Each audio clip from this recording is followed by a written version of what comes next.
저는 매달 30만 원씩 받았습니다. 아들은 늘 웃으면서 건넸습니다. 아버지, 이번 달 용돈이에요. 매달 30만 원이었습니다. 저는 매번 손을 저었습니다. 괜찮다고 없어도 산다고. 그래도 아들은 기어이 제 손에 쥐어줬습니다. 억지로 밀어넣듯이. 뿌리치기가 민망할 만큼 자연스럽게.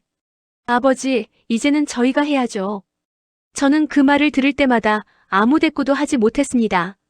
틀린 말이 아니었습니다. 제가 한창일 때 저도 그렇게 생각했습니다. 부모를 모시는 건 자식된 도리라고. 그러니 아들의 말을 막을 수가 없었습니다. 봉투를 받아들고 집에 돌아오면 저는 그걸 서랍에 넣었습니다. 쓰지 않았습니다. 쓸 수가 없었습니다. 이 돈이 어디서 나온 건지 아니까요.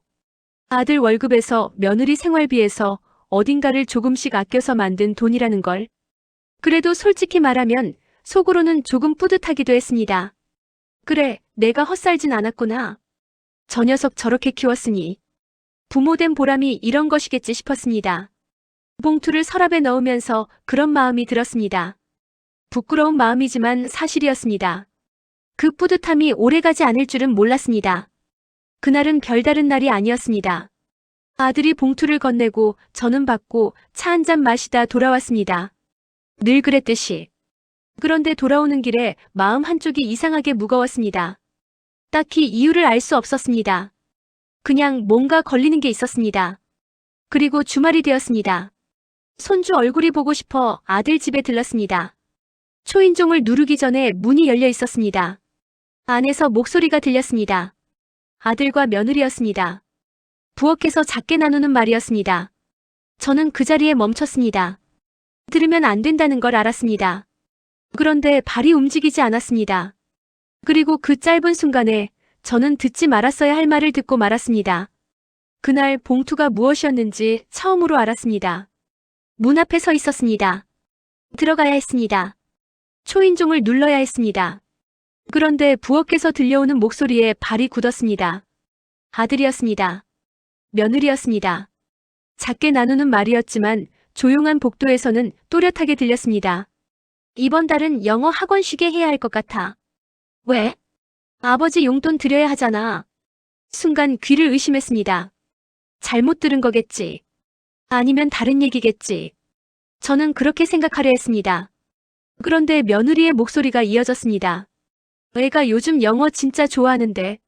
한숨 소리가 들렸습니다. 저는 그 자리에서 움직이지 못했습니다. 등이 차가워졌습니다.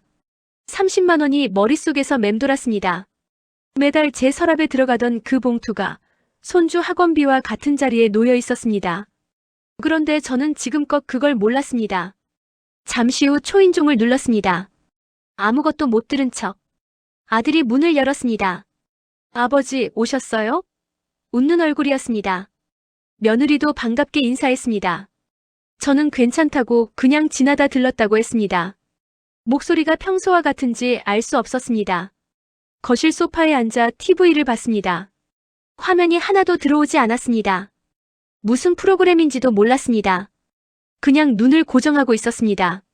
그때 손주가 달려왔습니다. 할아버지, 나 이번에 영어 발표 잘했어요. 환하게 웃는 얼굴이었습니다. 까만 눈이 반짝였습니다. 저는 웃어 보였습니다. 잘했네, 역시 우리 손주, 그렇게 말했습니다. 그런데 가슴 어딘가가 쿵 내려앉았습니다.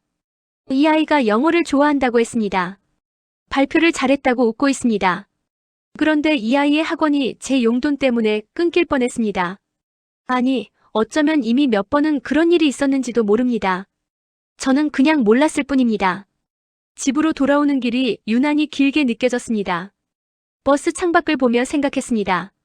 나는 뿌듯해하고 있었는데, 자식 잘 키웠다고, 내가 헛살지 않았다고. 그 봉투를 받으면서 그런 마음이 들었는데, 정작 그 봉투가 이 집에서 무엇을 덜어내고 있었는지는 몰랐습니다. 집에 돌아오자마자 서랍을 열었습니다. 봉투들이 그대로 있었습니다. 3년치였습니다. 한 번도 제대로 꺼내 쓴 적이 없었습니다. 쓰기가 어딘가 껄끄러웠습니다. 공짜로 생긴 돈 같은 느낌이 들어서. 그래서 그냥 모아뒀습니다. 언젠가 쓰겠지, 아니면 돌려주겠지 하면서. 그런데 지금 보니 달랐습니다. 이 돈이 매달 손주 학원비 자리에 있었습니다.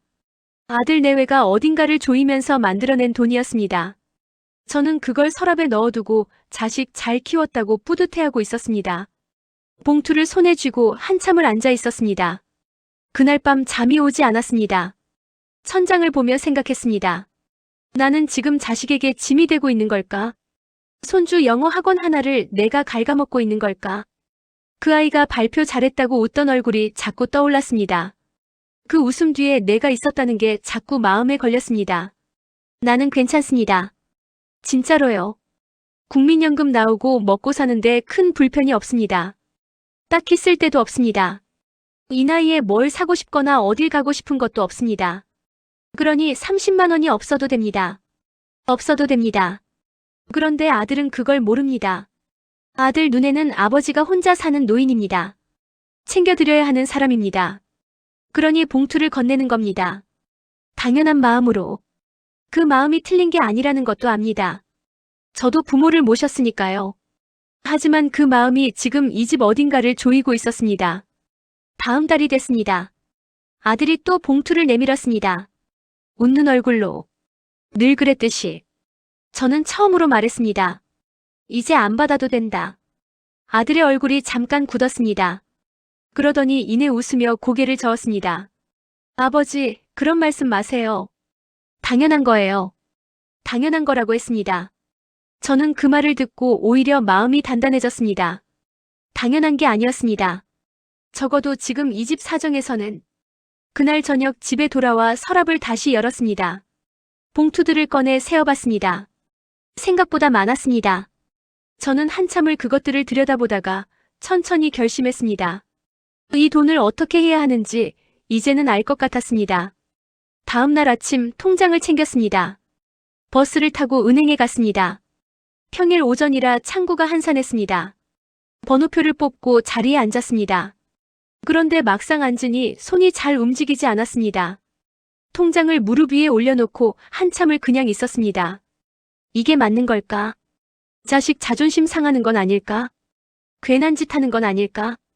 아들이 기분 나빠하면 어쩌지? 오히려 서운해하면 어쩌지? 별별 생각이 다 들었습니다. 창고 직원이 번호를 불렀습니다. 저는 일어섰습니다. 더 생각해봤자 달라질 게 없었습니다.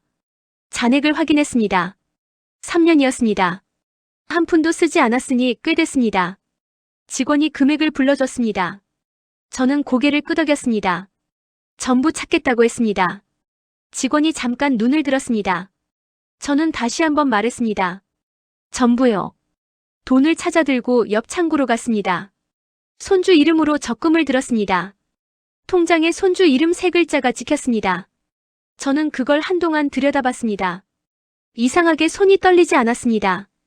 오히려 마음이 차분했습니다. 잘했다는 느낌이 들었습니다.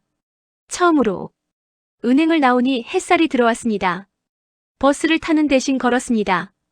오랜만에 걷는 길이었습니다. 별것 아닌 골목인데 왠지 가벼운 느낌이었습니다. 서랍에 쌓아두고 건드리지 못했던 것들이 제자리를 찾은 것 같은. 그날 저녁 아들 집에 다시 갔습니다. 아들이 문을 열며 눈을 크게 떴습니다. 아버지, 무슨 일이에요? 저는 안으로 들어가 식탁에 앉았습니다. 그리고 손주 이름이 찍힌 통장을 내밀었습니다. 이건 내가 준 용돈이다. 아들의 얼굴이 굳었습니다. 통장을 내려다보다가 저를 봤습니다. 말이 나오지 않는 것 같았습니다. 아버지, 왜 이러세요? 애 영어 학원 다시 보내라. 짧게 말했습니다. 더 길게 설명하고 싶지 않았습니다. 설명이 필요한 말이 아니었습니다. 아들도 알 겁니다. 제가 무엇을 들었는지, 무엇을 생각했는지. 굳이 말하지 않아도. 며느리가 부엌에서 나왔습니다. 통장을 보더니 입을 다물었습니다. 거실이 조용해졌습니다. 저는 괜찮다고, 나는 없어도 산다고. 그 말만 했습니다. 아들은 아무 말도 하지 못했습니다. 아들은 한동안 말을 하지 못했습니다. 통장을 손에 쥔 채 고개를 숙였습니다. 어깨가 조금 내려앉는 것 같았습니다. 저는 기다렸습니다. 재촉하지 않았습니다. 이런 순간은 서두르면 안 된다는 걸 나이가 가르쳐줬습니다. 한참 후 아들이 말했습니다. 아버지 죄송합니다. 그 한마디에 마음이 무너졌습니다. 미안하다는 말을 들으려고 한 게 아니었는데. 이 녀석이 잘못한 게 없는데. 부모 챙기려 했던 것뿐인데. 저는 웃으며 말했습니다. 나 아직 굶어 죽을 정도는 아니다. 아들이 피식 웃었습니다. 눈가가 빨개진 것 같았지만 저는 못 본 척했습니다. 며느리도 말없이 고개를 숙였습니다. 저는 차 한 잔 마시고 일어섰습니다. 더 있으면 분위기가 무거워질 것 같았습니다. 손주는 그 주에 영어 학원에 다시 나갔습니다. 며칠 후 아들 집에 들렀더니 손주가 현관에서 달려왔습니다. 가방을 메고 막 나가려던 참이었습니다. 그 아이가 제 손을 꼭 잡으며 말했습니다. 할아버지, 나 커서 할아버지처럼 될래요. 저는 웃었습니다. 왜 그러냐고 할아버지가 뭐가 좋냐고 물었습니다.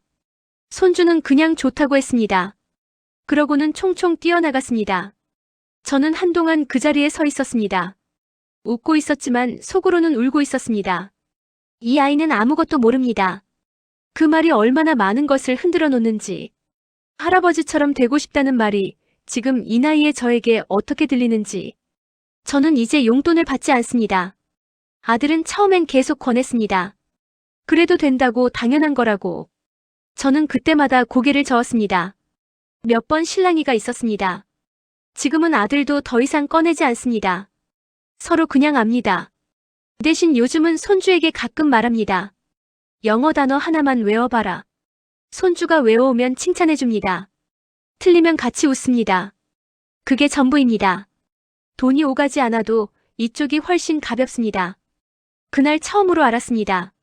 우리는 자식에게 짐이 되기 싫어합니다. 자식은 부모를 모시고 싶어 합니다. 그런데 아무도 먼저 말하지 않습니다. 그 사이에서 봉투가 오가고 서로 조금씩 무거워집니다. 문제는 돈이 아니었습니다. 말하지 못한 마음이었습니다. 가끔은 서운하기도 합니다.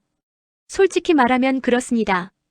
받을 때 그 뿌듯함이 가끔 생각납니다. 자식이 챙겨준다는 느낌. 내가 아직 가족 안에 있다는 느낌. 그게 그리울 때가 없다면 거짓말입니다. 그래도 괜찮습니다. 그 아이의 미래를 지키는 게 제 노후보다 더 중요하다는 걸 그날 처음 알았습니다. 그리고 그걸 아는 것만으로 저는 오늘도 충분합니다.